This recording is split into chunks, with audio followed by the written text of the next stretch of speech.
Iran বনাম Israel কোন দেশটি সবথেকে বেশি শক্তিশালী? সাম্প্রতিক সময় ইউটিউব এবং ফেসবুক খুললেই দেখা যায় ইরান এবং ইসরায়েলের যুদ্ধ। আসলে সামরিক শক্তির দিক দিয়ে কোন দেশটি সবথেকে বেশি শক্তিশালী? তো আজকের এই ভিডিওতে আমরা জানতে চলেছি এই দুই দেশের সেনাবাহিনী, বিমান বাহিনী ও নৌবাহিনী নিয়ে, এবং তারা যুদ্ধের ক্ষেত্রে কি কি অস্ত্র ব্যবহার করে আজকে আমরা সেগুলোও দেখব।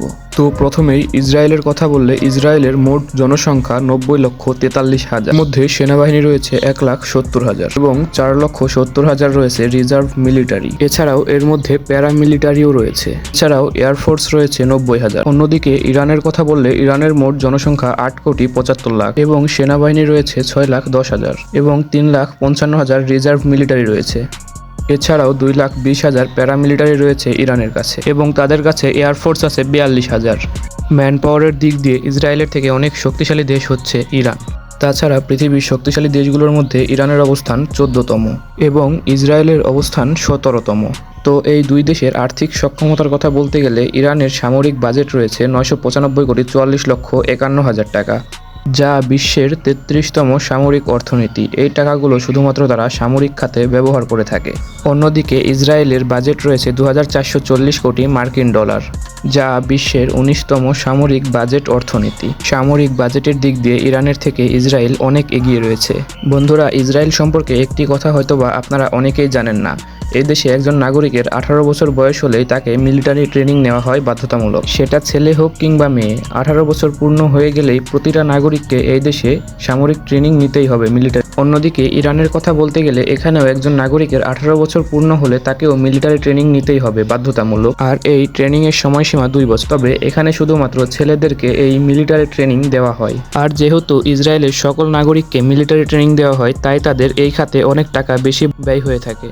এই দুই দেশের এয়ারক্রাফটের কথা বললে ইসরায়েলের কাছে মোট এয়ারক্রাফট রয়েছে 612টি এবং ইরানের কাছে 591টি। বোঝা যাচ্ছে এখানে 3 ধাপ এগিয়ে রয়েছে ইসরায়েল।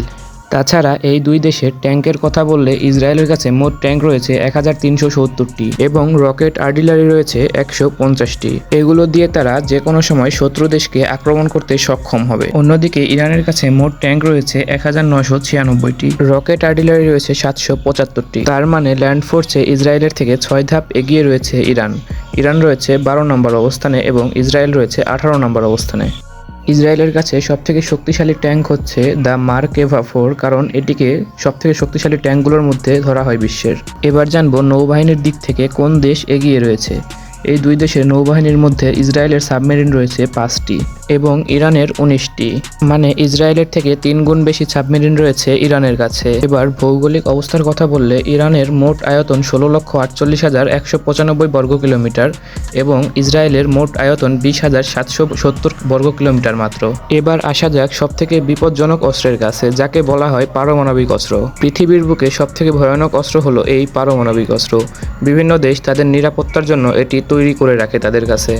ইসরায়েলের কাছে বেশ কয়েকটি পারমাণবিক অস্ত্র আছে, কিন্তু তারা কখনো এটা প্রকাশ করে না যে তাদের কাছে পারমাণবিক অস্ত্র আছে। তো আনুমানিক বলা হয় তাদের কাছে নাকি মোট 70 থেকে 80টি পারমাণবিক অস্ত্র আছে। অন্যদিকে ইরানের কথা বললে তারা সবসময় বলে তাদের কাছে কোনো পারমাণবিক অস্ত্র নেই। তারা সবসময় বলে তারা এটি কখনো তৈরিও করছে না, কিন্তু এগুলোর পরেও তাদের দিকে সবসময় নজর রাখে যুক্তরাষ্ট্র এবং ইসরায়েল। কারণ যুক্তরাষ্ট্র ও ইসরায়েল মনে করছে ইরান লুকিয়ে লুকিয়ে অনেক পারমাণবিক অস্ত্র তৈরি করে ফেলেছে, তাই তারা তাদের দিকে সর্বক্ষণ নজর রাখে। তো আপনার কাছে কি মনে হয় কারা সবথেকে বেশি শক্তিশালী, ইরান নাকি ইসরায়েল? তো কমেন্টে অবশ্যই জানাবেন। ধন্যবাদ।